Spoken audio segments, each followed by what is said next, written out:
YS Jagan మాజీ CPRO Pudi శ్రీహరిని పోలీసులు అరెస్ట్ చేశారు.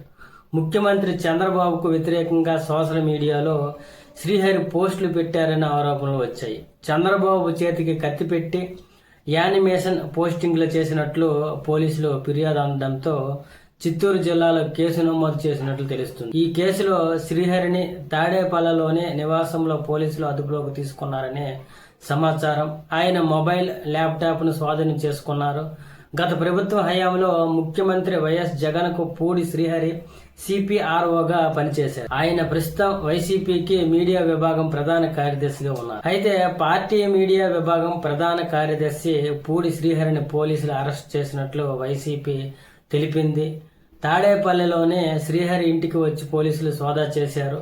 కనీసం కేసు ఏంటో కూడా చెప్పకుండా ఫోన్, ల్యాప్టాప్లను స్వాధీనం చేసుకుని శ్రీహరిని అరెస్ట్ చేసినట్లు తెలిపారు. అయితే పూడి శ్రీహరిని చిత్తూరు జిల్లా కుప్పం పోలీస్ స్టేషన్లో నమోదైన కేసులో అరెస్ట్ చేసినట్లు మాజీ మంత్రి అంబటి రాంబాబు తెలిపారు. Chittoor two town CI Pudi శ్రీహరిని దౌర్జన్యంగా తీసుకెళ్లారని, ఈ అక్రమ అరెస్టును ఖండిస్తున్నానని మాట్లాడారు. అలాగే పూడి శ్రీహరి గతంలో పలు మీడియా సంస్థల్లో పనిచేశారు.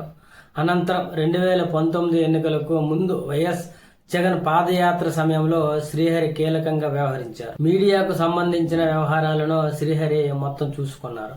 అలాగే వైఎస్ జగన్మోహన్ రెడ్డి పాదయాత్రకు అడుగడుగున ఆ అంతరంగం పేరుతో ఓ పుస్తకాన్ని కూడా రాశారు. 2019 ఎన్నికల్లో వైసీపీకి అధికారంలోకి వచ్చిన తర్వాత ఆయనకు అప్పటి ముఖ్యమంత్రి వైఎస్ జగన్ సిపిఆర్ఓగా కీలక బాధ్యతలు అప్పగించారు.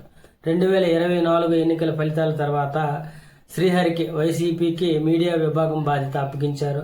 ప్రస్తుతం శ్రీహరి పార్టీ రాష్ట్ర ప్రధాన కార్యదర్శి పదవిలో ఉన్నారు.